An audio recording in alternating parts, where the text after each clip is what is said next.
Isang magandang at mapagpalang araw sa inyong lahat, mga minamahal naming taga-subaybay.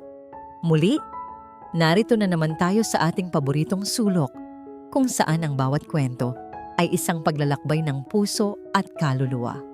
Sinasabi nilang, ang pinakamatamis na pag-ibig ay kayang magdulot ng pinakamapait na kirot. Paano kung ang mismong kamay na nangakong aalalay sa'yo habang buhay ang siyang wawasak sa lahat ng iyong pangarap?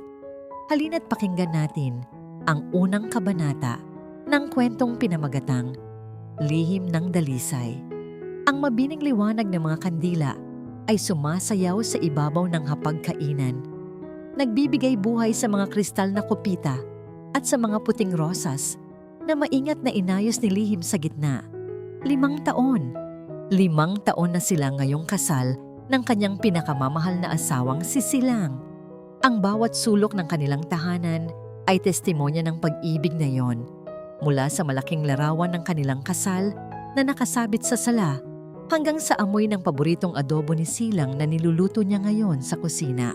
Napangiti si Lihim habang hinahaplos ang kwintas sa kanyang leeg, ang unang regalong ibinigay sa kanya ni Silang. Para sa kanya, perpekto ang lahat. Siya si Sofia Lihim, isang kilalang fashion designer at asawa ng isa sa pinakamatagumpay na negosyante sa syudad ng mga tala. Ang buhay niya ay isang pangarap na naging katotohanan. Ilang sandali pa, narinig niya ang tunog ng pagbukas ng pinto. Ang mga yapak na papalapit ay hindi katulad ng dati. Mabibigat, walang pananabik. Paglingon niya, nakita niya si Silang, nakatayo sa may pintuan ng kanilang dining room. Ang kanyang muka ay isang blangkong maskakara. Walang ngalang ngiti, walang bahid ng pagmamahal na laging sumasalubong sa kanya. Silang, mahal, maligayang anibersaryo, bati ni Lihim, pilit na pinapasigla ang kanyang boses. Hindi sumagot si Silang. Sa halip, lumakad ito papalapit sa mesa at may inilapag na isang makapal na folder. Ang tunog nito sa ibabaw ng kahoy ay tila isang malakas na dagundong sa katahimikan ng silid. Ano to? Tanong ni Lihim. Ang nangiti sa kanyang labi ay unti-unting naglalaho. Basahin mo. Malamig na utos ni Silang. At pagkatapos, pirmahan mo. Nanginginig ang mga kamay na binuklat ni Lihim ang folder.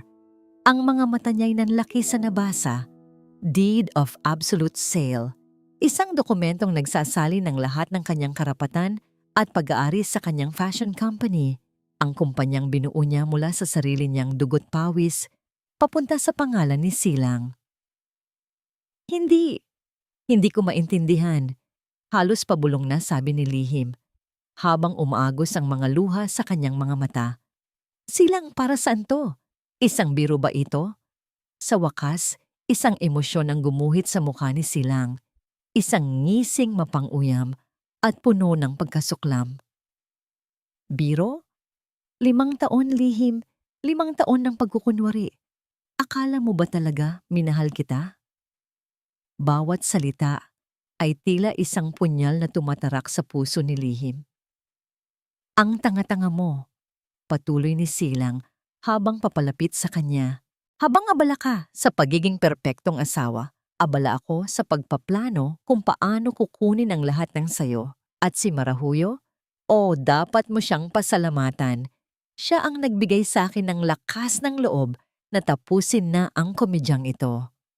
Ang pangalan ng babaeng yon, ang modelong laging nakabuntot kay Silang, ay nagpaliyab sa galit sa dibdib ni Lihim. Buong lakas siyang tumayo. Hayop ka! Hindi ko ibibigay sa iyo ang pinaghirapan ko. Hinding-hindi.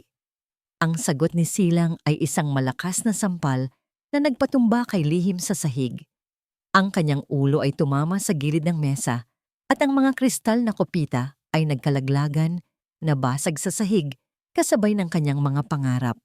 Ang pulang alak ay kumalat sa puting mantel, tila dugong dumadanak mula sa isang sugatang puso. Sinubukan niyang gumapang palayo, ngunit sinunggaban ni Silang ang kanyang buhok at muling inihampas ang kanyang ulo. Ang sakit ay hindi mailarawan. Ang bawat suntok at sipa na dumadapo sa kanyang katawan ay nag-iiwan, hindi lang ng sugat, kundi ng marka ng isang brutal na kataksilan. "Pirmahan mo!" Sigaw ni Silang, ang boses ay puno ng galit na ngayon lang niya narinig. "Hindi!" Hirap na sagot ni Lihim. Ang bawat paghinga ay isang pakikibaka. Isang huling, malakas na sipa sa kanyang tagiliran ang nag-alis ng lahat ng hangin sa kanyang baga. Ang paningin niya ay nanlalabo. Sa gitna ng sakit, nakita niya si Silang na inaayos ang gusot nitong damit. Tila walang nangyari. Walang awa, walang pagsisisi. Lumakad ito palayo. Tinapakan ng basag na salamin at ang kanyang kamay na nakalahad. Bago ito tuluyang umalis, huminto ito sa may pinto at lumingon. "Salamat sa lahat, Lihim. Magsaya ka sa impyerno." Ang tanging narinig na lang niya ay ang halakhak nitong malademonyo at ang pagsara ng pinto na siyang nagsara na rin sa buhay na kanyang inakala. Nakahandusay siya sa sahig, naliligo sa sarili niyang dugo at sa alak na dapat sanay para sa kanilang selebrasyon. Ang dilim ay unti-unting lumalamon sa kanyang paningin. Ito na ba ang katapusan? Sa gitna ng pag-aagaw buhay, isang anino ang humarang sa liwanag mula sa pinto. Isang anino ng isang lalaking matagal na niyang inakalang pumanaw na. Isang mukhang pamilyar, ngunit imposible. Isang boses na narinig lang niya sa kanyang mga alaala noong bata pa siya. Ang anino ay lumuhod sa tabi niya at bago siya tuluyang mawalan ng malay, isang salita lang ang namutawi sa kanyang mga labi. "Ama?" Ang unang nagmulat sa kamalayan ni Lihim ay hindi sakit, kundi ang amoy. Amoy ng antiseptiko at mamahaling pabango, isang kakaibang kombinasyon na hindi niya kailanman nalanghap. Dahan-dahan niyang iminulat ang kanyang mga mata. Malabo ang lahat, ngunit unti-unti, isang imahe ang nabuo.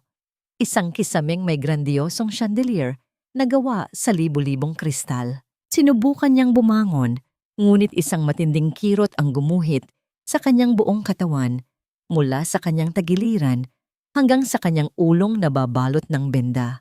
Napadaing siya. "Dahan-dahan lang, anak." Ang boses na yon. Isang boses na malalim at puno ng awtoridad. Isang boses na huli niyang narinig noong siya'y paslit pa lamang. Inilibot niya ang kanyang paningin at natigilan. Sa tabi ng kanyang kama, sa isang silyang may eleganteng ukit, nakaupo ang isang lalaking may mga puti ng buhok sa kanyang sentido. Ang kanyang tindig ay marangal, ang kanyang mga mata ay matalas, at sa kabila ng mga taon, hindi maipagkakaila ni Lihim ang mukhang iyon. Ang mukha ng kanyang ama, si Lakan Hagonoy. Ang ama na inilibing niya 10 taon na ang nakalipas. "Ama?" Hirap niyang bigkas. Paanong nangyari to? Patay ka na."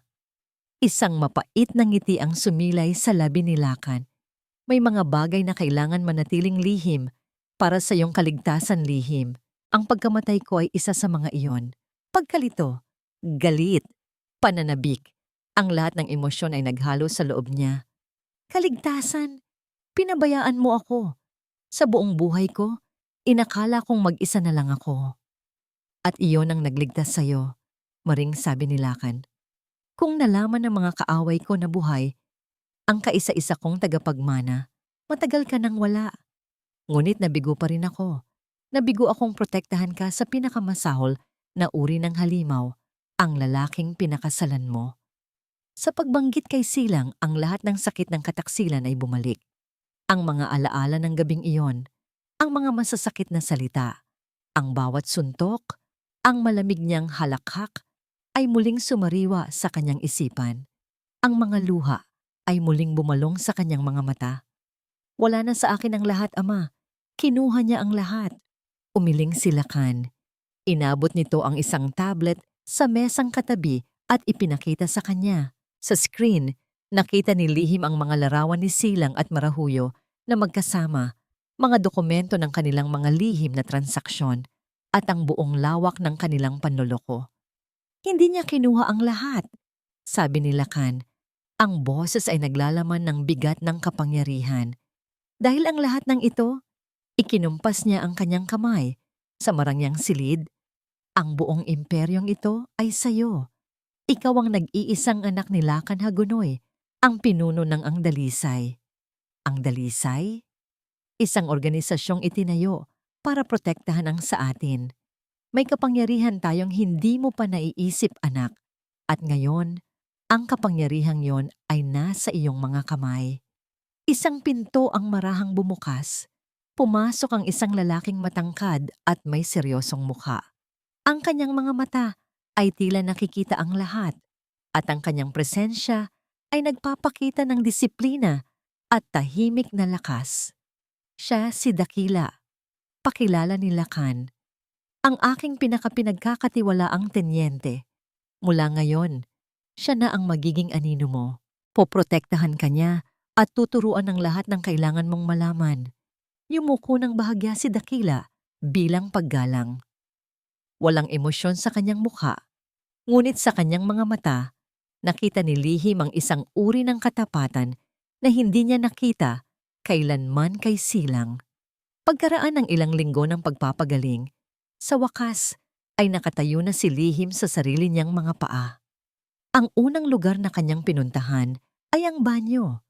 Humarap siya sa isang malaking salamin at halos hindi makilala ang sariling refleksyon. Ang kanyang mukha ay may mga peklat, ang kanyang mga mata ay nawalan ng dating kislap, at ang kanyang katawan ay puno ng mga pasa na simbolo ng isang malagim na gabi. Hindi na siya si Sofia, ang masayahing taga-disenyo. Ang babaeng nasa harap niya ay isang estranghero, isang taong sinaktan, winasak, at iniwang halos patay na. Ang galit ay nagsimulang umakyat mula sa kaibuturan ng kanyang kaluluwa. Isang galit na mas mainit pa sa kumukulong bakal. Hindi ito galit na humihingi ng awa. Ito ay galit na humihingi ng ganti. Kumuha siya ng isang gunting mula sa ibabaw ng marmol na sink. Walang pag-aalinlangan, sinunggaban niya ang kanyang mahabang buhok, ang buhok na laging hinahaplos ni Silang, at ginupit ito ng walang awa.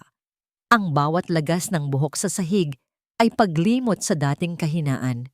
Tinitigan niya ang kanyang bagong itsura sa salamin. Maikling buhok, mga matang nag-aapoy sa determinasyon, at isang pusong hindi na marunong magmahal, kundi marunong ng magalit. Si Sofia ay patay na. Bulong niya sa kanyang refleksyon. Ang boses ay malamig at matigas. Ngayon, ako si Lihim. Paglabas niya ng banyo, naroon si Lakan, naghihintay. Nakita nito ang pagbabago sa kanya, hindi lang sa itsura, kundi sa buong aura niya. Tumango ito, tila naiintindihan ng lahat. Inabot ni Lakan sa kanya ang isang tablet. Ang parehong tablet na naglalaman ng lahat ng impormasyon tungkol kay Silang. Ngunit ngayon, iba na ang nasa screen. Isang interface na nagbibigay sa kanya ng access sa lahat ng yaman, koneksyon, at tauhan ng Ang Dalisay. Ang kapangyarihang wasakin siya ay nasa iyong mga kamay na, anak. Sabi ni Lakan, ang boses ay isang pangako ng madugong hustisya. Ang tanong na lang ay, tumingin ito ng diretso sa kanyang mga mata. Handa ka na ba? Lumipas ang mga buwan. Ang mga sugat sa katawan ni Lihim ay unti-unting naghilom, ngunit ang mga peklat, kapwa pisikal at emosyonal, ay mananatiling paalala ng gabing sumira sa kanya. Ngunit hindi na ito simbolo ng kahinaan. Ngayon, ang mga ito ay simbolo ng kanyang lakas. Ang dating engranding ballroom ng mansyon ni Lakan Hagonoy ay isa ng war room.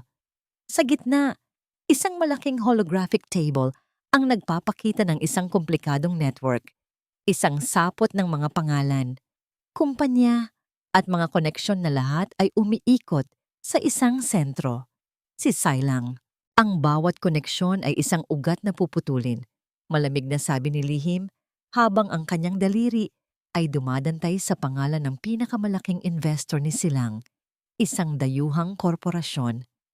Pero hindi natin siya papatayin. Hahayaan natin siyang unti-unting maubusan ng dugo. Nakatayo sa kanyang tabi si Dakila, tahimik na nagmamasid.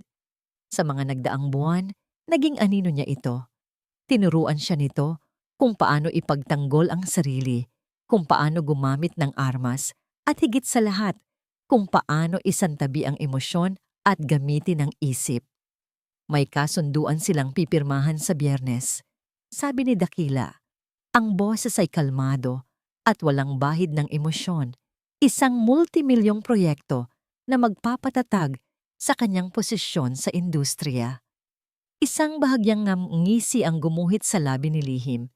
Kung gayon, kailangan nating siguraduhin na ang Biyernes na yon ay magiging simula ng kanyang pagbagsak. Sa sumunod na mga araw, walang tulog si Lihim. Gamit ang malawak na resources ng Ang Dalisay, nagpakalat siya ng mga impormasyong tila walang kabuluhan sa umpisa. Isang anonymous na tip sa isang financial blogger, isang peking email na na-leak sa isang reporter, mga bulong-bulungan sa mga matataas na bilog tungkol sa umano'y hindi matatag na pinansyal na kalagayan ng kumpanya ni Silang. Ang bawat isa ay isang maliit na patak ng lason, maingat na inilagay para hindi matunton pabalik sa kanila. Isang hapon, sa gitna ng kanilang paghahanda, dinala siya ni Dakila sa training room ng mansyon. Kailangan mo pa ring mag-ensayo, sabi nito. Hindi dapat kalawangin ang iyong katawan habang pinapatalas mo ang iyong isipan. Sinimulan nila ang sparring. Noon, halos hindi niya masangga ang mga atake ni Dakila. Ngayon, mas mabilis na siyang nakakasabay. Sa isang iglap, sinubukan niyang atakihin ito, ngunit mabilis na nahawakan ni Dakila ang kanyang braso. Ipinihit siya patalikod at idiniin sa kanyang katawan. Naramdaman ni Lihim ang init ng dibdib nito sa kanyang likod, ang hininga nito sa kanyang batok. Natigilan sila pareho. Ang tanging naririnig ay ang kanilang mga paghinga. Ito ang pinakamalapit na distansya nila sa isa't isa. Sa isang saglit, ang tensyon sa pagitan nila ay hindi na tungkol sa laban, kundi sa isang bagay na mas malalim at hindi pinangalanan. Si Dakila ang unang kumawala. Bahagya itong umatras at muling bumalik ang malamig na maskara sa mukha nito. Masyado kang nagpapadala sa galit. Huwag mong gamitin ang galit, Lihim. Gamitin mo ang isip. Hindi sumagot si Lihim, ngunit ang pakiramdam ng init mula sa katawan ni Dakila ay nanatili sa kanyang likuran. Isang paalala na sa gitna ng malamig na paghihiganting ito, mayroon pa ring bahagi sa kanya na isang tao. Dumating ang araw ng Biyernes. Mula sa kanilang war room, pinanood ni Lihim sa isang live feed mula sa isang hidden camera ang conference room kung saan naghihintay si Silang. Nakangiti ito, kampante, habang kausap ang kanyang mga abogado. Punong-puno ng kayabangan. Biglang pumasok ang assistant ni Silang, may ibinulong dito. Ang nangiti sa mukha ni Silang ay biglang naglaho. Tumayo ito. Ang mukha ay nagpapakita ng pagkalito na unti-unting nauwi sa galit. Narinig nila ang malutong nitong pagmumura ng ibalita na ang dayuhang korporasyon ay biglang nag-back out sa kasunduan dahil sa financial instabilities na nabalitaan nila. Napanood ni Lihim kung paano nagwala si Silang, kung paano nito inihagis ang mga papel sa mesa, kung paano nanlisik ang mga mata nito sa paghahanap ng masisisi. At sa kauna-unahang pagkakataon mula noong gabing iyon, isang tunay na ngiti ang namutawi sa labi ni Lihim. Ngunit hindi ito ang dating matamis niyang ngiti. Ito ay isang nangiting malamig, matalim, at puno ng kasiyahan sa pagbagsak ng kanyang kaaway. Kinagabihan, habang ipinagdiriwang ni Silang ang kanyang kabiguan sa isang mamahaling bar, isang bellboy ang naghatid ng isang kahon sa kanyang table. Isang eleganteng itim na kahon na may gintong ribbon. Sa pag-aakalang galing ito sa isang admirer, mayabang niya itong binuksan. Sa loob, nakalatag ang isang pamilyar na tela. ang signature silk na ginagamit ni Lihim sa kanyang mga disenyo. Isa ito sa mga pinakaunang best-selling dress na kanyang ginawa. Ngunit ngayon, ito ay punit-punit, tila sinlaslas ng isang patalim, at sa gitna ng dibdib, may isang malaking mantsa ng kulay pulang-pula na tila sariwang dugo. Napatayo si Silang, ang muka ay namutla. Walang card, walang pangalan. Isang mensahe lang na mas malinaw pa sa kahit anong salita. Hindi ito isang aksidente, hindi ito malas. May isang taong nakakaalam, at ang taong yon ay nagbabalik para maningil. Ang kasiyahan sa mukha ni Lihim ay isang bagay na parehong nakakapanibago at nakakakilabot. Mula sa kanyang war room, pinapanood niya ang bawat galaw ni Silang na tila isang Diyos na nagmamanipula sa tadhana ng isang mortal. Ang pagbagsak ng kasunduan ay simula pa lamang. Ngayon, oras na para sirain ang pundasyon ng tiwala sa pagitan ni Silang at ng ahas na si Marahuyo. Ang kahinaan ni Marahuyo ay ang kanyang selos, sabi ni Lihim sa sarili, habang tinitingnan ang profile ng babae sa screen, at ang kayabangan ni Silang ang gagamitin nating panira. Ang plano ay simple, ngunit tuso. Gamit ang isang pekeng account, nagpadala ang mga tauhan ni Lihim ng isang litrato sa isa sa mga kaibigang tsismosa ni Marahuyo. Ang litrato, si Silang, nakikipagtawanan sa isang magandang babaeng European investor sa isang mamahaling restaurant. Walang mali siya sa unang tingin, ngunit ang anggulo ng kuha at ang caption na mukhang may bagong pinagkakaabalahan si Mr. Silang ay sapat na para magtanim ng duda. Hindi nagtagal, kumalat ang chismis. At gaya ng inaasahan, umabot ito kay Marahuyo. Kinagabihan, muling nakatutok si Lihim sa mga monitor. Sa screen, ang penthouse unit ni Silang. Si Marahuyo ay nagwawala. Ibinabato ang isang mamahaling vase sa sahig. Si Silang ay sumisigaw pabalik. Kahit walang audio, ang kanilang galaw ay nagsasabi ng lahat. Akusasyon, pagtanggi, galit. Isang malamig na ngiti ang muling sumilay sa labi ni Lihim. Ang makita silang nag-aaway, ang dalawang taong sumira sa kanya ay nagbibigay ng isang uri ng ligayang hindi niya pa naramdaman. Ngunit ng gabing iyon, nang mag-isa na lang siya sa kanyang silid, ang kasiyahan ay biglang naglaho. Pinalitan ito ng isang nakakabinging katahimikan at isang pamilyar na lamig. Humiga siya sa kama, ngunit ang pagod sa kanyang katawan ay hindi kayang talunin ang gulo sa kanyang isipan. At sa kanyang pagtulog, bumalik ang bangungot. Nasa gitna siya muli ng kanilang dining room. Ang amoy ng adobo at ng dugo ay nagahalo sa hangin. Ang mga basag na kristal ay kumikinang sa sahig. At si Silang, nakatayo sa harap niya. Ang muka ay isang demonyo. Tumatawa habang paulit-ulit siyang sinasaktan. Ang bawat suntok, ang bawat sipa, ay nararamdaman niyang muli, totoo at masakit. Hindi. Nagising si Lihim na humihingal. Ang lalamunan ay tuyo. Ang katawan ay basa ng pawis. Napahawak siya sa kanyang tagiliran, kung saan naroon pa rin ang peklat na tila kumikirot pa rin. Isang katok sa pinto ang nagpabalik sa kanya sa kasalukuyan. Bumukas ito ng marahan at pumasok si Dakila. May dala itong isang tasa ng mainit na salabat. Narinig ko ang iyong sigaw, sabi nito. Ang boses ay kalmado, ngunit ang mga mata ay nag-aalala. Inilapag niya ang tasa sa tabi ng kama ni Lihim, hindi umalis. Nanatili itong nakatayo malapit sa pinto, tila isang bantay na hindi natutulog. Bakit ka pagising? Tanong ni Lihim. Pilit na itinatago ang panginginig ng kanyang boses. Hindi ako natutulog kapag kailangan kong magbantay. Simpleng sagot ni Dakila. Tinitigan siya ni Lihim. Ang lalaking ito, laging tahimik, laging nasa tabi niya, ngunit laging may isang pader na nakaharang sa pagitan nila. Nasisiyahan ka ba, Lihim? Biglang tanong ni Dakila. Ang mga matay seryosong nakatitig sa kanya. Ang makita silang nagkakagulo, nagdudusa, nagbibigay ba yan sa'yo ng kapayapaan? Natigilan si Lihim sa tanong. Binibigyan ako nito ng katarungan. Umiling si Dakila. Magkaiba ang katarungan sa paghihiganti. Ang katarungan ay nagpapagaling. Ang paghihiganti, ito ay lason. Unti-unti nitong pinapatay ang kaluluwa mo hanggang sa ikaw na mismo ang maging halimaw na gusto mong wasakin. Tumayo si Lihim. Ang galit ay muling pumalit sa takot. Wala kang alam sa pinagdaanan ko. Alam kong nasaktan ka. Mariing sabi ni Dakila. Lumapit ito ng isang hakbang.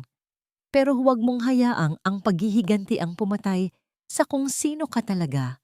Ang Sofia na marunong pa ring magmahal at mangarap. Ang Sofia na yon ay matagal nang pinatay ni Silang. Sigaw ni Lihim. Isang matagal na katahimikan ang namagitan sa kanila. Puno ng mga salitang hindi masabi. Ang tensyon ay halos mahahawakan. Biglang tumunog ang intercom sa silid ni Lihim. Isang boses mula sa control room ang narinig. Lihim, Don Lacan, kailangan namin kayo rito. May mahalagang impormasyon. Nagkatinginan sila ni Dakila bago mabilis na tinungo ang war room. Naroon na si Lacan Hagonoy. Ang muka ay seryoso. Anong nangyari? Tanong ni Lihim. Ipinakita ng analyst sa screen ang isang encrypted na log ng tawag. Si Silang. Sa kanyang desperasyon, tumawag siya para humingi ng tulong, hindi lang sa kahit sino. Itinuro ng analyst ang pangalang na-decode nila mula sa tawag. Isang pangalan na nagpabago sa ekspresyon ng mukha ni Lacan Hagonoy, mula sa pagiging kalmado tungo sa purong pagkabigla at galit. Nakipag-ugnayan siya sa isang tao mula sa nakaraan ng iyong ama, Lihim, sabi ng analyst. Isang pangalan na matagal nang hindi naririnig sa mundo natin. Nakita ni Lihim ang takot sa mga mata ng kanyang ama sa unang pagkakataon. Isang takot na nagsasabing, ang laban na ito ay hindi na lang tungkol kay Silang. Isang mas malaki at mas mapanganib na anino mula sa nakaraan ang muling bumangon. Ang pangalang lumitaw sa screen ay nag-iwan ng isang nakakabinging katahimikan sa war room. Tila ang hangin ay naging mas mabigat, mas malamig. Si Lacan Hagonoy, na laging kalmado at kontrolado, ay hindi maikubli ang bahagyang panginginig ng kanyang kamay. Hindi maaari. Halos pabulong na sabi ni Lacan. Matagal na silang nawala. Sino siya, ama? Tanong ni Lihim.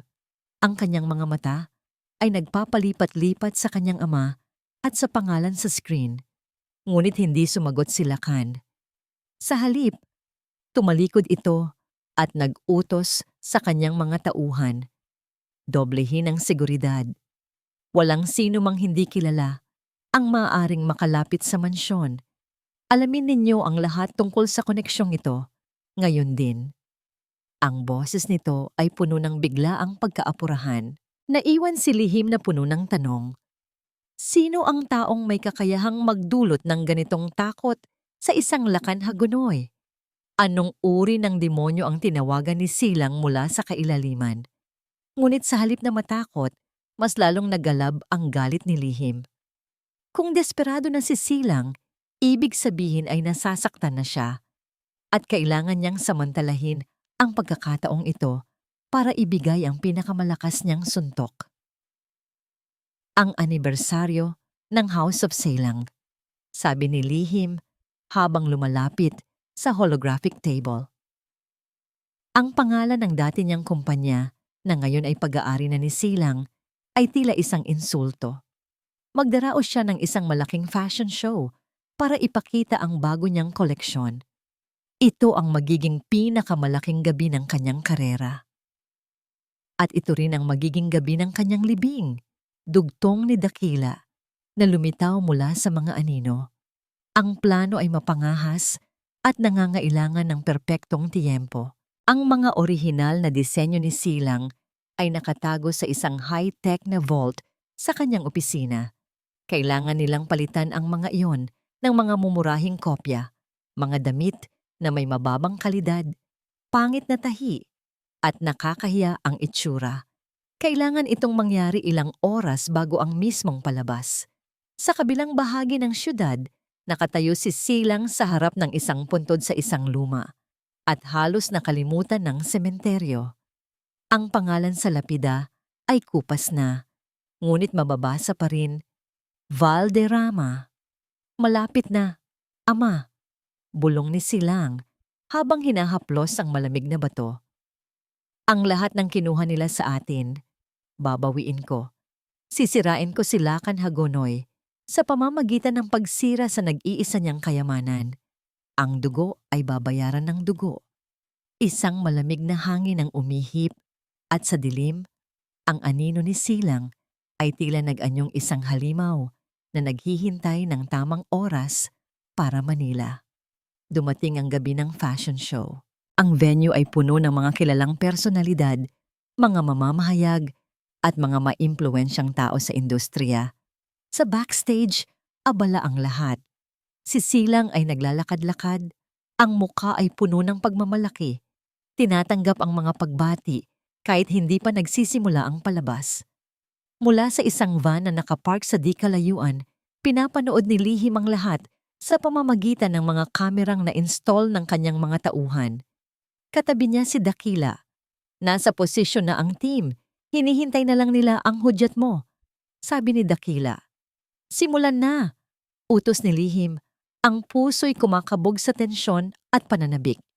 Isang maikling blackout ang naganap sa backstage, sapat lang para malito ang lahat. Sa loob ng ilang segundong yon, mabilis na kumilos ang mga tauhan ni Lihim. Ang mga tunay na disenyo ay kinuha at ang mga pekeng koleksyon ay inilagay sa kanilang pwesto. Nang bumalik ang ilaw, walang sino man ang nakapansin sa nangyari. Nagsimula ang palabas. Ang musika ay dumadagundong. Lumabas ang unang modelo sa runway at ang buong bulwagan ay natahimik.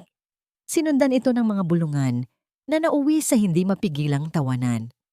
Ang damit na suot ng modelo ay isang trahedya, ang tela ay gusgusin, ang tahi ay tabingi, at ang disenyo ay katawa-tawa.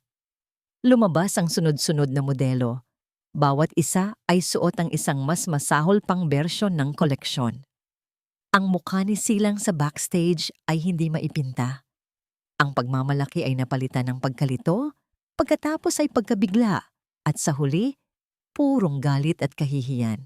Ang kanyang pangalan ay nagiging katatawanan sa harap ng buong industriya. Ang gabi ng kanyang tagumpay ay naging isang bangungot.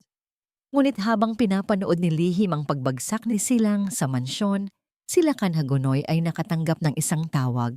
Isang pribadong investigador ang nasa kabilang linya. Don Lakan, may nalaman kami tungkol sa tunay na pagkatao ni Silang, sabi ng investigador. Hindi Silang ang tunay niyang apelyido.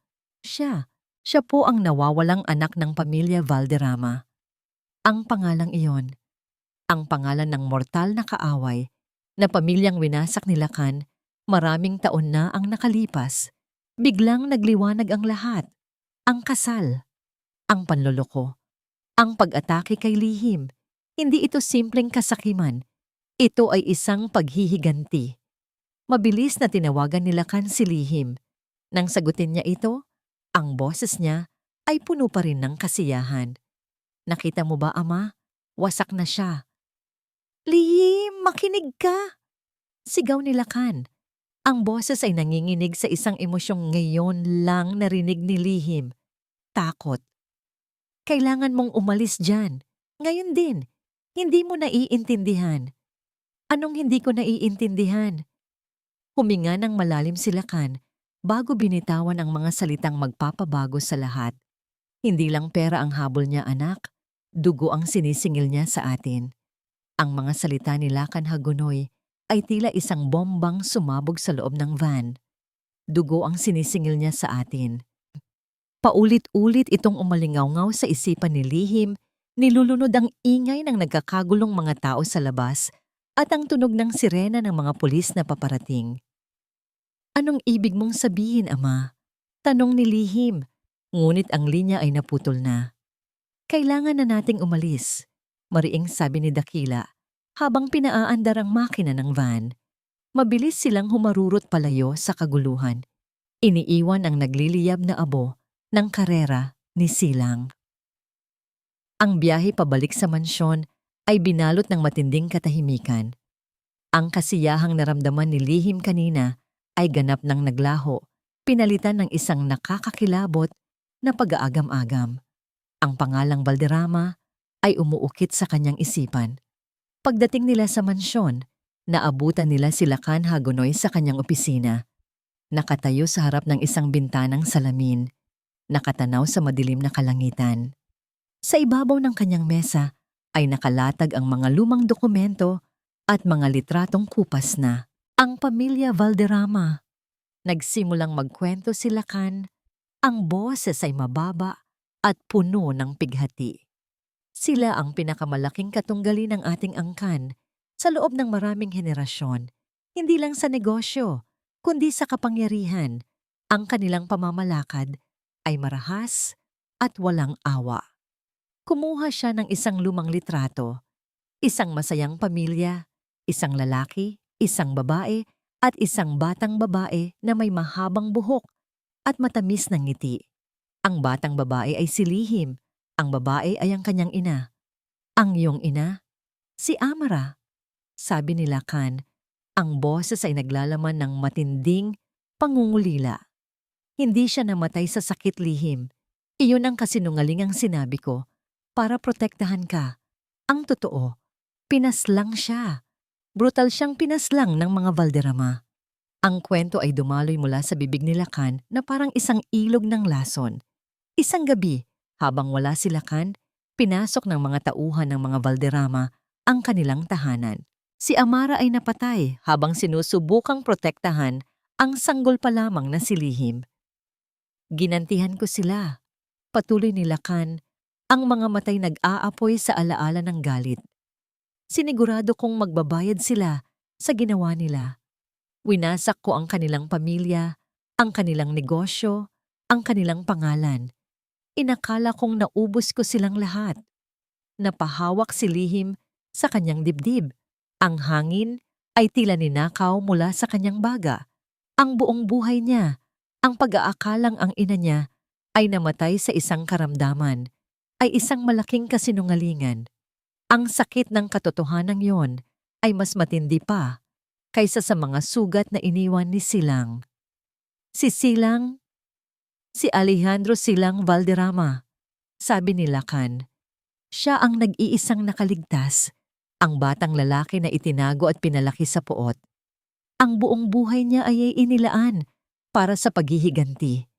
Ang pagpapakasal sa iyo, Lihim, ay hindi aksidente. Ito ang kanyang obra maestra. Ngayon, naiintindihan na ni Lihim ang lahat. Ang bawat matamis na salita ni Silang, bawat yakap, bawat halik, lahat ay bahagi ng isang napakatagal at napakalamig na plano.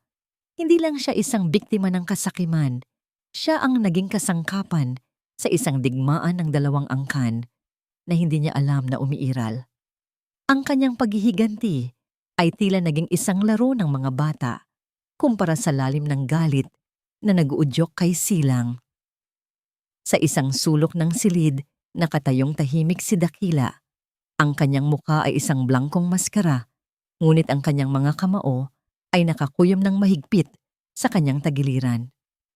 Ang kanyang mga mata ay nakapako sa isang partikular na litrato sa mesa, isang larawan ng pinangyarihan ng krimen, kung saan pinatay ang ina ni Lihim.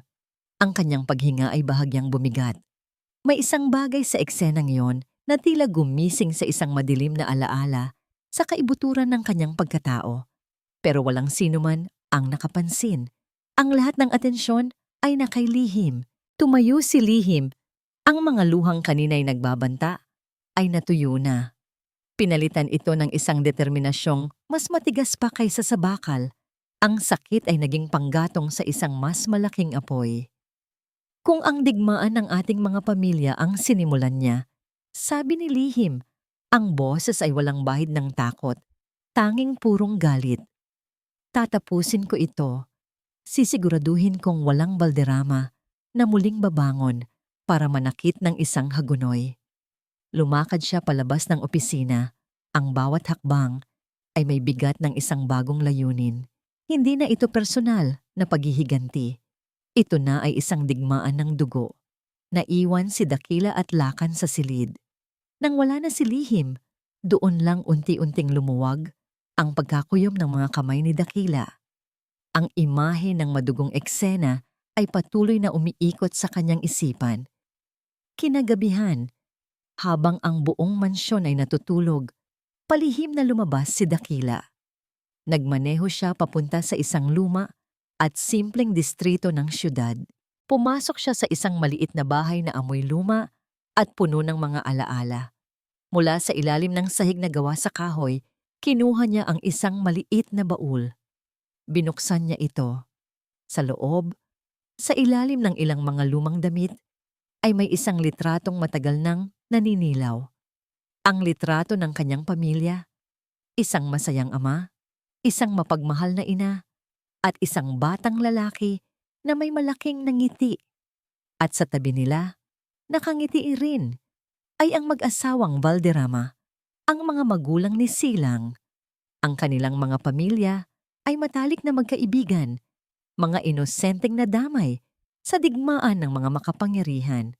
Ang kanyang misyon, ang dahilan kung bakit siya pumasok sa mundo ni Lakan Hagonoy, ay hindi lang basta isang trabaho. Ito rin ay isang paghihiganti. At ngayon, ang babaeng ipinangako niyang poprotektahan ay nasa sentro ng lahat ng ito. Ang lumang litrato sa kamay ni Dakila ay tila isang susi sa isang nakaraang matagal na niyang ikinulong. Ang ngiti ng kanyang mga magulang, ang pagkakaibigan nila sa mga Valderrama, lahat ay mga piraso ng isang palaisipan na hindi niya maintindihan. Ang kwento ni Lakan Hagonoy tungkol sa kasamaan ng mga Valderrama ay hindi tumutugma sa mga alaala ng kabutihang natatandaan niya. Dala ng isang impulsong hindi niya mapigilan, nagmaneho si Dakila kinabukasan papunta sa isang malayong probinsya. Doon, sa isang maliit na bahay kubo, nakatira ang dati nilang kasambahay, si Aling Tasing, ang nag-iisang natitirang saksi sa kanyang nakaraan. Naabutan niya itong nagdidilig ng halaman, kulubot na ang balat, ngunit malinaw pa ang mga mata. Nang makilala siya nito, napaiyak ito sa galak at pagkamis. "Iho, buhay ka," sabi ng matanda. Sa loob ng bahay habang nagkakape, tinanong ni Dakila ang tungkol sa gabing iyon. Ang gabing nawala ang lahat sa kanya. Nagbuntong hininga si Aling Tasing, ang mga matay na puno ng lungkot. Ang kwento ay laging may dalawang panig, iho. Ang mga Hagonoy at Valderrama, pareho silang ganid sa kapangyarihan. Ang pamilya mo, ang pamilya ni Alejandro, nadamay lang tayo. Hindi masamang tao ang mga magulang mo, at hindi rin demonyo ang mga Valderrama tulad ng sinasabi ng iba. Mga biktima lang din sila ng isang maruming digmaan. Ang mga salita ng matanda ay tumago sa puso ni Dakila. Ang kanyang misyon sa paghihiganti na binuo niya sa loob ng maraming taon ay biglang gumuho. Kung parehong may kasalanan ang dalawang panig, sino ang tunay na kalaban? Ang paghihiganti ba niya ay may saysay o isa lang siyang piyesa sa laro ng iba? Bumalik si Dakila sa mansyon na may mabigat na kalooban. Ang kanyang katapatan ay nahahati na ngayon sa pagitan ng alaala ng kanyang pamilya at sa babaeng unti-unti nang nagkakaroon ng puwang sa kanyang puso. Naabutan niya si Lihim sa war room. Ang dating kislap sa mga mata nito ay ganap ng napalitan ng isang malamig at matalim na tingin. Nakatayo ito sa harap ng holographic table. Tinitingnan ang profile ni Marahuyo. "Natagpuan na natin ang longganisa," sabi ni Lihim, hindi man lang lumilingon kay Dakila. Isang penthouse unit na binayaran ni Silang, walang masyadong security. "Anong plano mo?" tanong ni Dakila. Kahit may masama na siyang kutob, humarap sa kanya si Lihim at sa unang pagkakataon, kinilabutan si Dakila sa lamig ng kanyang mga mata. "Gagamitin natin siya bilang pain. Dadakipin natin siya. Hahayaan nating si Silang mismo ang lumapit sa atin. sa teritoryo natin kung saan wala siyang kawala. Napaatras si Dakila ng isang hakbang. Lihim, hindi. Ang laban natin ay kay Silang. Huwag nating idamay ang iba. Isang mapaklang tawa ang kumawala sa bibig ni Lihim. Idamay? Kasabwat siya, Dakila. Nasisiyahan siyang gamitin ang mga bagay na ninakaw nila sa akin. Hindi siya inosente. Ito ay mali. Giit ni Dakila. Ang boses ay tumaas sa unang pagkakataon. Kapag ginawa mo to, wala ka nang ipinagkaiba sa kanila. Ikaw na mismo ang magiging halimaw na gusto mong wasakin. Ang mga salita ni Dakila ay tila isang sampal kay Lihim. Nasaktan siya, hindi dahil sa sinabi nito, kundi dahil alam niyang may katotohanan iyon. Ngunit ang galit sa kanyang puso ay mas malakas. Kung hindi mo kaya, humanap ka ng ibang babantayan. Sigaw niya, hindi kita kailangan para questionin ang mga desisyon ko. Tumalikod siya at kinuha ang kanyang radio. Team Alpha, ihanda ang operasyon. Sundin ang huling utos ko. Lihim, huwag! Huling pakiusap ni Dakila. Ngunit hindi na siya pinansin ni Lihim. Tinalikuran siya nito. Isang malinaw na senyales na tapos na ang usapan. Ang pader sa pagitan nila ay mas tumaas at mas tumibay. Walang nagawa si Dakila, kundi panoorin ang mga monitor habang ang isang team ng mga tauhan ng Ang Dalisay ay papalapit sa kondominium ni Marahuyo. Ang bawat segundo ay tila isang karayom na tumutusok sa kanyang konsensya. Breaching in 3, 2, 1, ang pinto ng penthouse ay sapilitang binuksan. Pumasok ang mga nakaunipormeng itim na lalaki, ang mga armas ay nakatutok. Ngunit ang sumalubong sa kanila ay hindi isang takot na babae, kundi isang nakakakilabot na katahimikan. Ang sala ay magulo. Tila may naganap na labanan. Isang mamahaling lampshade ang nabasag sa sahig. At sa gitna ng sahig na gawa sa puting marmol, may isang malaking bahid ng dugo. Walang tao rito, Lihim. Ulitin ko, walang tao rito. Sabi ng team leader sa kanyang radio, ang boses ay puno ng pag-iingat. Pero may dugo at may mensahe. Itinutok ng isa sa mga tauhan ang kanyang kamera sa malaking salamin sa dingding. Doon, nakasulat gamit ang isang pulang lipstick na tila dugo sa dilim ang mga salitang magpapayelo sa dugo ng lahat ng nasa war room. Nahanap ko na kayo. Ang mga salitang nahanap ko na kayo ay tila isang sumpa na kumalat sa buong war room bago pa man makapagproseso si Lihim sa banta. Sunod-sunod na pulang alerto ang umilaw sa holographic table. Don Lacan, Lihim, inaatake tayo. Sigaw ng isa sa mga analyst. Ang mga screen ay nagpakita ng chaos. Ang isa sa mga kumpanyang paravan ng Ang Dalisay, isang shipping line, ay biglang ni-raid ng mga awtoridad dahil sa isang anonymous na tip tungkol sa droga. Ang mga offshore bank account nila ay biglaang na-freeze dahil sa alegasyon ng money laundering. Ang kanilang network ng impormasyon ay pinasok. Ang mga linya ng komunikasyon ay nagkaproblema. Si Silang ay hindi lang gumaganti. Naglunsad siya ng isang malawakang opensiba. Ginamit niya ang koneksyon niya sa mga Valderrama para wasakin ang lahat ng legal na pundasyon ng imperyo ni Lacan Hagonoy. Sa loob lang ng ilang minuto, ang organisasyong inakala ni Lihim na hindi matitinag ay biglang nanghina at nalumpo. Hayop siya. Nanggigigil na, sabi ni Lihim. Paano niya nalaman ang lahat ng ito? Sa gitna ng kaguluhan, isang personal na alerto ang lumitaw sa tablet ni Lihim. Isang video message mula sa isang hindi kilalang numero. Nanginginig ang kamay na pinindot niya ito. Ang mukha ni Silang ang bumungad sa kanya, nakangisi. Sa likod nito, nakagapos sa isang silya ay isang pamilyar na mukha. Ang kanyang yaya payapa, ang babaeng nag-alaga sa kanya mula pagkabata. Ang tanging simbolo ng init at pagmamahal sa malamig niyang mundo. Ang mga mata ni Payapa ay puno ng takot. Ang bibig nito ay may busal. Kumusta, mahal ko? Pangaasar ni Silang sa video. Nagustuhan mo ba ang sorpresa ko? Sabi ko naman sa'yo, hindi pa tayo tapos. Kung gusto mong makita ulit ang matandang ito na buhay, ibigay mo sa akin ang gusto ko, ang ulo ng ama mo. O baka naman, ang ulo ng tapat mong aso. Ipinakita ni Silang sa kamera si Payapa na umiiyak ng tahimik. Mayroon kang 24 na oras. Natapos ang video.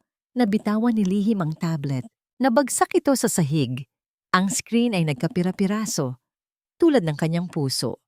Ang lamig na matagal niyang binuo sa paligid ng kanyang puso ay biglang nabasag. At ang tanging natira ay purong takot at desperasyon. Si Yaya. Nanginginig niyang sabi, "Kailangan nating makuha si Yaya. Ama, huminahon ka anak. Ito ay isang patibong." Sigaw ni Lakan, habang sinusubukang ibalik ang kaayusan sa gitna ng kaguluhan. Ngunit kahit siya ay hindi maikubli ang pag-aalala sa kanyang boses. Sa gitna ng sigawan at pag-uutos, isang tauhan ang nagmamadaling lumapit kay Lakan. May dalang isang folder. "Don Lakan, dumating na po ang resulta ng investigasyon na ipinagawa ninyo tungkol kay Dakila." Kinuha ni Lakan ang folder. Habang binabasa niya ang mga nilalaman nito, ang kanyang mukha ay dumaan sa iba't ibang yugto ng emosyon, mula sa pagkalito, tungo sa pagkabigla, at sa huli, sa isang uri ng galit na mas malamig at mas nakamamatay kaysa sa kahit anong apoy. Isang galit ng isang taong pinagtaksilan. Dahan-dahan niyang ibinaba ang folder. Ang kanyang mga mata, na ngayon ay puno ng nakakapasong puot, ay ipinukol sa nag-iisang tao sa silid na nananatiling tahimik at hindi gumagalaw sa gitna ng lahat. Si Dakila. "Ama, anong nangyayari?" tanong ni Lihim, habang nakatingin sa kakaibang reaksyon ng kanyang ama. Hindi sumagot si Lakan. Sa halip, sa isang mabilis na galaw na hindi inaasahan ng lahat, binunot niya ang baril na laging nakasukbit sa kanyang tagiliran at itinutok ito ng diretso sa dibdib ni Dakila. Napasinghap ang lahat ng nasa silid. Natigilan ang lahat ng ingay. Ang tanging maririnig na lang ay ang mabilis na pagtibok ng puso ni Lihim. "Ama, anong ginagawa mo?" Sigaw niya, hindi makapaniwala. "Ang aso na pinagkatiwalaan natin." Dumagundong ang boses ni Lakan sa buong silid. "Ang anino na binigyan natin ng kanlungan, isa siyang traidor." Ibinato ni Lakan ang folder sa paanan ni Lihim. Ang pamilya niya ay kasapakat ng mga Valderrama. Ipinadala siya rito para sirain tayo mula sa loob. Ang bawat salita ay tila isang dagok kay Lihim. Tumingin siya kay Dakila, naghahanap ng pagtanggi ng kahit anong senyales na hindi totoo ang lahat. Ngunit si Dakila ay hindi kumibo. Nakatayo lang ito roon. Ang mga matay nakapako, hindi sa baril ni Lakan, kundi sa kanya. Sa mga mata niya, walang takot. Tanging isang malalim, hindi mailarawang lungkot. Ang kanyang pananahimik ang pinakamasakit na kumpirmasyon. Ang lalaking nagpaalala sa kanya kung paano maging tao. Ang lalaking nagbigay sa kanya ng salabat sa gitna ng kanyang bangungot. Ang lalaking nag-iisang nakakita sa Sofia sa likod ng maskara ni Lihim. Isa rin palang kasinungalingan. Lahat ay nawala. Bulong niya sa sarili. Habang ang mga luha ng pagkatalo ay tuluyan ng bumuhos mula sa kanyang mga mata. Si Yaya Payapa, ang kanyang kumpanya, ang kanyang kapangyarihan, at ngayon, ang nag-iisang tiwalang natitira sa kanyang puso. Sa wakas, nagsalita si Dakila. Ang kanyang boses, sa kabila ng sitwasyon, ay nanatiling kalmado. Tumingin siya ng diretso sa mga mata ni Lihim. Totoo. Ang isang salitang iyon ay tumarak sa puso ni Lihim na parang isang kutsilyo. "Nagpunta ako rito para maghiganti." Pagpapatuloy niya, hindi inaalis ang tingin kay Lihim. "Para sa pamilya kong nadamay sa digmaan ninyo." Isang mapait na ngiti ang gumuhit sa labi ni Lihim. Isa na namang paghihiganti. Ang buong buhay niya ay napapalibutan na ng mga taong nabubuhay sa paghihiganti.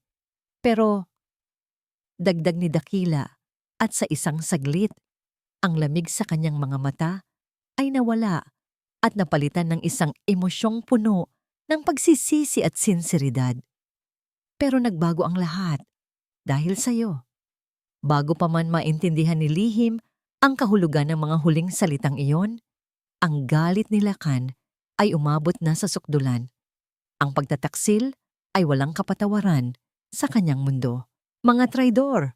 Sigaw ni Lakan at kinalabit niya ang gatilyo. Bang! Ang tunog ay dumagundong, mas malakas, mas malapit. Ngunit hindi ito tumama sa dibdib ni Dakila. Ang lahat ay napatingin sa itaas, kung saan isang butas ang umuusok ngayon sa grandiosong kisame. Ang alikabok mula sa plaster ay dahan-dahang nalaglag na parang niyebe sa isang malagim na eksena. Nakatayo si Lihim sa gitna nila, hawak ang isang maliit na baril na kinuha niya mula sa isang security guard sa gitna ng kaguluhan. Ang braso niya ay nanginginig, hindi sa takot, kundi sa bigat ng kanyang desisyon.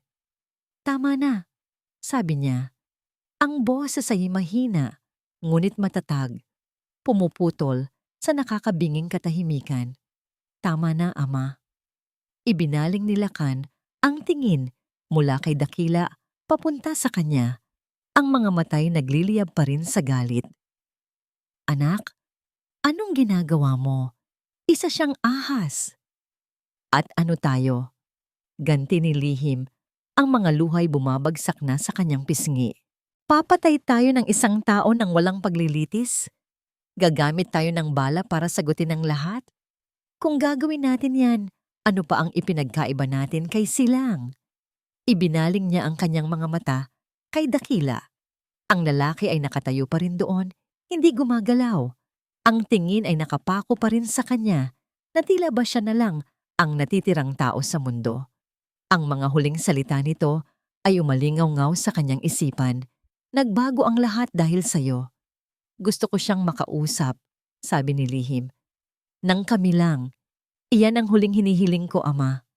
Nag-aalangan si Lakan, ngunit sa huli, nakita niya ang isang bagong uri ng determinasyon sa mga mata ng kanyang anak. Isang determinasyong hindi na nagmumula sa galit, kundi sa isang bagay na mas malalim. Tumango ito ng dahan-dahan at sumenyas sa kanyang mga tauhan na iwan sila. Nang silang dalawa na lang ang natira sa war room, ibinaba ni Lihim ang baril. Humarap siya kay Dakila. Ang puso'y pinipiga ng sakit at pagkalito. Bakit? Iyon lang ang salitang lumabas sa kanyang bibig. Huminga ng malalim si Dakila. Gaya ng sinabi ko, ang pamilya ko ay nadamay sa digmaan ng mga Hagonoy at Valderrama. Namatay sila sa isang aksidenteng sunog na kagagawa ng mga tauhan mo, Ama. Pinalaki ako ng mga kamag-anak ko na may iisang layunin, ang makaganti. Ang pumasok sa organisasyon ninyo at sirain ito mula sa loob. Ang bawat salita ay isang kumpirmasyon ng pagtataksil. Ngunit nagpatuloy si Dakila. Sa simula, trabaho lang ang lahat. Ngunit habang pinapanood kita, nakita ko ang sakit mo. Nakita ko ang pagbangon mo. Nakikita ko kung paano mo nilalabanan ang dilim kahit unti-unti ka na nitong nilalamon. At naalala ko ang pamilya ko. Hindi sila mamamatay tao. Hindi sila nabuhay sa galit. Nadamay lang sila. Katulad mo. Tumingin ito ng diretso sa kanyang mga mata. Ang lahat ng pader sa pagitan nila ay gumuho na. Nang makilala kita, Lihim, nakita ko na ang paghihiganti ay isang walang katapusang bangin. At ayokong makita kang mahulog doon. Pinatay ng digmaang ito ang pamilya ko. Hindi ko hahayaang patayin din nito ang kaluluwa mo. Inilahad niya ang lahat, ang kanyang mga pagsisisi, ang kanyang pagbabago ng puso, at ang isang mahalagang impormasyon. Kilala ko si Silang, sabi ni Dakila. Ang kahinaan niya ay ang kanyang ego. Hindi niya basta nalang papatayin si Yaya Payapa. Kailangan niya ng manonood. Kailangan niyang makita kang nagdurusa. Gagamitin niya iyon para painin ka. Sa kauna-unahang pagkakataon, nakita ni Lihim ang buong katotohanan sa mga mata ni Dakila. Isang katotohanang masakit, ngunit totoo. Ang isang hibla ng pag-asa na kanyang hinahanapan. Pumasok si Lakan sa silid. Humarap si Lihim sa kanyang ama. Ang desisyon ay buo na sa kanyang puso. Hindi na natin idadaan ito sa dugo, ama. Kung gagawin natin iyon, tayo ang talo. Gagamitin natin ang utak. Gagamitin natin ang kanilang mga kahinaan laban sa kanila. Tumingin siya kay Dakila at magtitiwala ko sa kanya. Lihim, nababaliw ka na ba? Hindi, ama. Ngayon lang ako nagkamalay. Ang paghihiganti ang bumulag sa akin, ang nagtulak sa aking gawin ang mga bagay na mali. Muntik na akong maging katulad ni Silang. Ayoko na. Sa huli, ang pagmamahal ni Lakan sa kanyang anak ay nanaig. Sa isang mabagal na tango, sumangayon siya. Sa kauna-unahang pagkakataon, ang tatlo, si Lihim, si Lakan at si Dakila ay umupo sa iisang mesa, hindi bilang amo at mga tauhan, kundi bilang mga alyado. Binalangkas nila ang isang plano, hindi para pumatay, kundi para magligtas at manlinlang. Isang plano na nakasalalay sa tapang ni Lihim at sa kaalaman ni Dakila. Pagkatapos, kinuha ni Lihim ang kanyang telepono. Nanginginig pa rin ang kanyang mga kamay, ngunit ang kanyang boses nang sagutin ni Silang ang tawag ay matatag at walang bahid ng takot. Silang, sabi niya. Lihim, mahal ko. Naisip mo na ba ang alok ko? Panunuya sa kabilang linya. Oo, sagot ni Lihim. Ang bawat salita ay may bigat. Huwag mong sasaktan si Yaya. Magkita tayo. Sabihin mo kung saan at kailan. Mag-isa ka lang, banta ni Silang. Mag-isa lang ako, kumpirma ni Lihim habang nakatingin sa mga mata ni Dakila na ngayon ay puno ng pag-aalala ngunit may halong paghanga. Ako na ang pupunta. Ang abandonadong bodega sa Pantalan ay amoy dagat at kalawang. Ang tanging liwanag ay nagmumula sa ilang bumbilyang nakasabit sa mataas na kisame. Nag-iiwan ng mahahabang at nakakatakot na anino. Sa gitna ng malawak na espasyo, nakaupo si Silang sa isang trono na gawa sa mga lumang kahon, tila isang hari sa kanyang wasak na kaharian. Ilang metro mula sa kanya, nakagapos sa isang poste, si Yaya Payapa. Ang mga matay puno ng luha at takot. Mag-isang pumasok si Lihim. Ang bawat hakbang niya sa sahig na semento ay umalingaw-ngaw sa buong bodega. Walang takot sa kanyang mga mata. Walang pag-aalinlangan sa kanyang mga galaw. Hindi na siya ang biktimang gumagapang sa sahig. Isa na siyang reyna na naglalakad papunta sa laban. Napaka-punctual mo naman, mahal ko. Sarkastikong sabi ni Silang habang pumapalakpak ng dahan-dahan.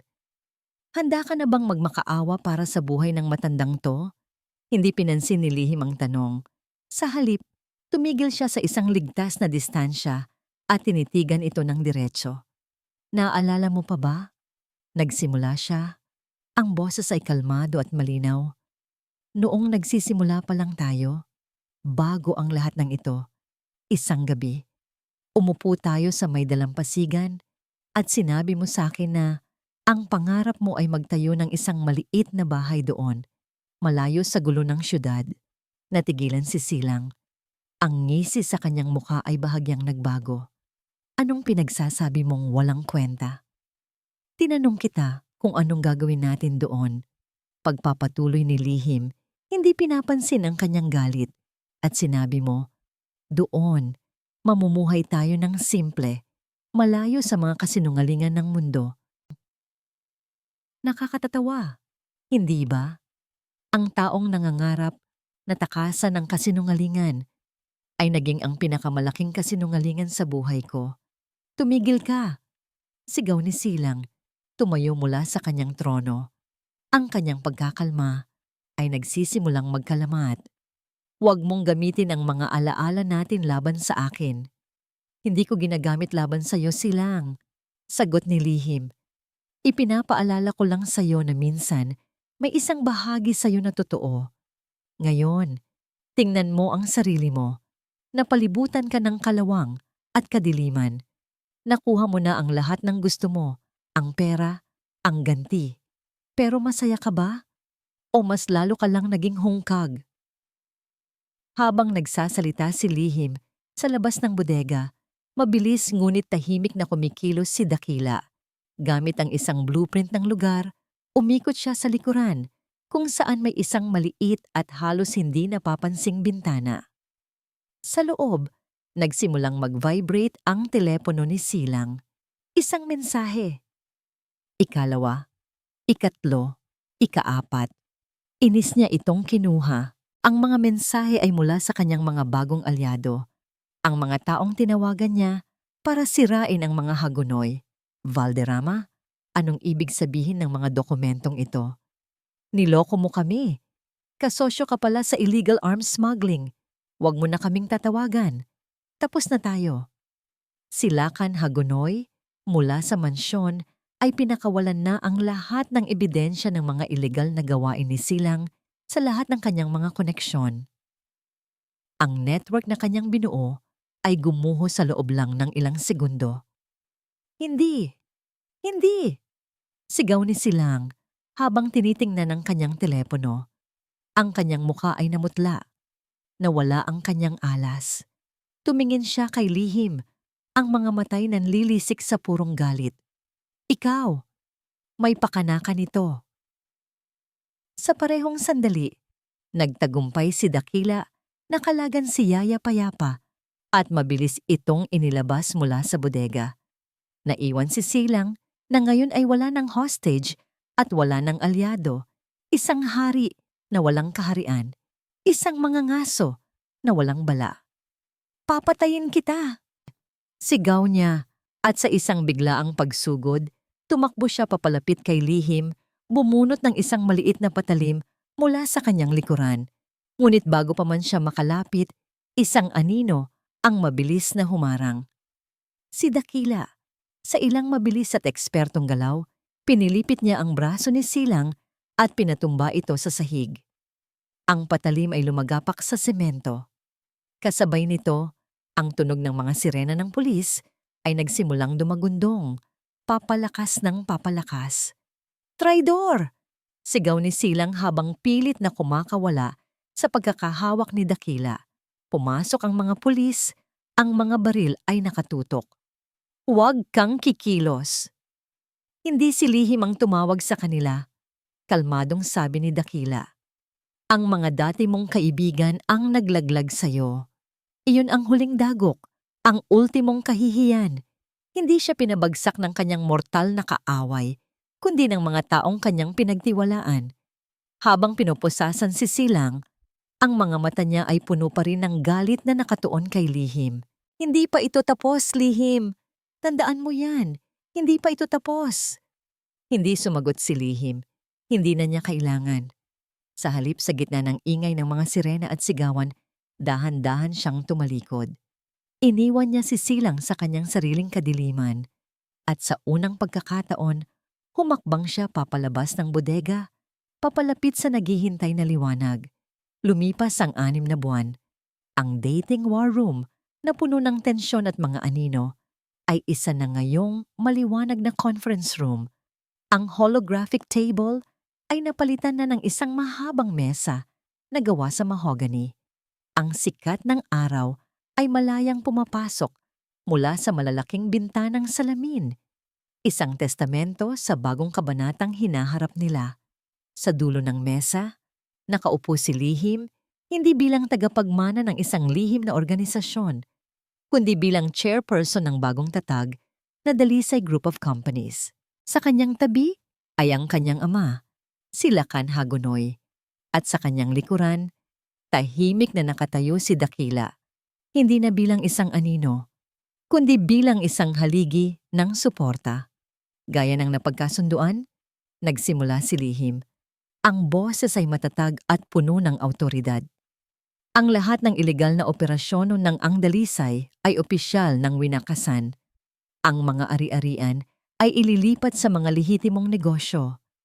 Ang ating panahon sa mga anino ay tapos na.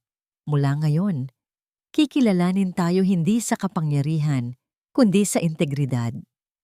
May mga bulungan ng pagsang-ayon mula sa mga dating tenyente ng kanyang ama. Ang pagbabago ay hindi naging madali. Ngunit ang pamumuno ni Lihim na may gabay ni Lakan at suporta ni Dakila ay naging matagumpay.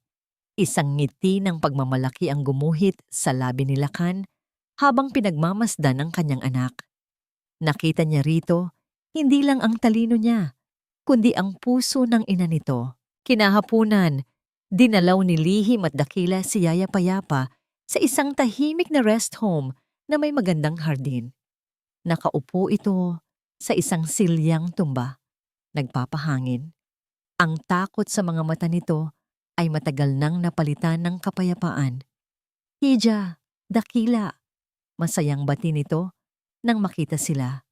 Umupo si Lihim sa tabi nito at hinawakan ng kulubot nitong kamay. Kumusta na po kayo, Yaya? Heto, malakas na muli, sabi ni Yaya Payapa habang marahang pinipisil ang kamay ni Lihim. Tumingin ito sa kanilang dalawa, mula kay Lihim papunta kay Dakila, at isang mapagmahal na ngiti ang sumilay sa labi nito. Masaya ang puso ko na makita kang muling ngumingiti, Hija. Isang tunay na ngiti. Walang masyadong salitang binitawan, ngunit sa tingin ni Yaya Payapa, naramdaman ni Lihim ang isang basbas, isang pagtanggap sa isang bagong simula na hindi niya inakalang posible. Kinabukasan, sa isang maliwanag at maaliwalas na gusali sa puso ng syudad, ang tunog ng mga makinang pantahi at masayang tawanan ang maririnig. Ito ang Tahanang Payapa, isang foundation na itinayo ni Lihim para tulungan ang mga babaeng biktima ng karahasan. Dito, tinuturuan niya silang magdisenyo at manahi. Binibigyan sila ng pangalawang pagkakataon na buuin muli ang kanilang mga pangarap. Habang tinutulungan niya ang isang babae sa disenyo nito, naramdaman ni Lihim ang isang uri ng kagalakan na hindi maibibigay ng kahit anong ganti. Dito, sa gitna ng mga tela at sinulid, sa gitna ng mga kwento ng pagbangon, natagpuan niya ang kanyang tunay na layunin. Hindi sa paghihiganti, kundi sa pagtulong. Dito pala matatagpuan ang tunay na kapayapaan. Nang dapit hapon na, umakyat si Lihim sa rooftop ng gusali. Mula roon, tanaw niya ang paglubog ng araw sa syudad ng mga tala. Ang kulay kahel na liwanag ay tila naghuhugas sa lahat ng dumi at sakit ng nakaraan. Narinig niya ang mga yapak sa likuran niya. Hindi na niya kailangang lumingon para malaman kung sino ito. Tumayo si Dakila sa tabi niya. Tahimik na pinagmamasdan ang papalubog na araw. Ang mga peklat sa mukha ni Lihim ay naroon pa rin. Ngunit ngayon, sa ilalim ng ginintuang liwanag, tila mga guhit na lamang ito ng isang laban na kanyang napagtagumpayan. Walang nagsalita, hindi na kailangan. Sa mahabang panahon, ang katahimikan sa pagitan nila ay puno ng tensyon, ng mga lihim at ng sakit. Ngayon, ang katahimikan ay puno na ng pag-unawa, respeto at isang damdaming hindi na kailangang pangalanan. Dahan-dahan, marahan, iniabot ni Dakila ang kanyang kamay. Tumingin si Lihim dito, pagkatapos ay sa mga mata ni Dakila. Nakita niya roon ang kanyang kanlungan, ang kanyang kapayapaan. Isinuko niya ang kanyang kamay sa palad nito. Ang mga daliri nila ay nagsalikop, isang pag-iisa ng dalawang kaluluwang sinubok ng apoy, ngunit muling nabuo, mas matatag kaysa dati. Magkasama, pinanood nila ang huling sinag ng araw na magpaalam at sabay na hinintay ang pagsapit ng gabi, hindi na may takot, kundi may pag-asa sa isang panibagong bukas. At dito nagtatapos ang kwento ni Lihim, isang paalala na gaano man kadilim ang gabi, laging may pag-asang dala ang umaga. Ang tunay na aral ng kwento ay hindi lamang tungkol sa pagbangon mula sa pagkakadapa, kundi sa pagtuklas na ang pinakamalaking tagumpay ay hindi ang pagwasak sa ating mga kaaway, kundi ang paghilom ng ating mga sarili. Ang pagpapatawad, lalo na sa ating sarili, ang siyang susi sa tunay na kapayapaan. Maraming salamat po sa inyong walang sawang pagsubaybay at pakikinig. Sana po ay may napulot kayong aral at inspirasyon sa kwento ni Lihim at Dakila. Ano pong masasabi ninyo sa ating kwento ngayong araw? At anong uri ng mga kwento pa ang gusto ninyong marinig sa mga susunod? I-comment nyo lang po sa ibaba. Ang inyong mga saloobin ay mahalaga sa amin. Hindi dito nagtatapos ang ating paglalakbay. Marami pa pong kwentong kasing ganda at mas puno ng aral dito sa aming channel. Kung nagustuhan nyo ang kwentong ito, i-like, i-share sa pamilya at mga kaibigan at mag-subscribe na rin para lagi kayong updated sa mga susunod pa naming kwento. I-click nyo ang notification bell para kayo ang unang makarinig kapag may bago kaming upload. Pagpalain po kayo ng Panginoon, kayo at ang inyong buong pamilya. Hanggang sa muli.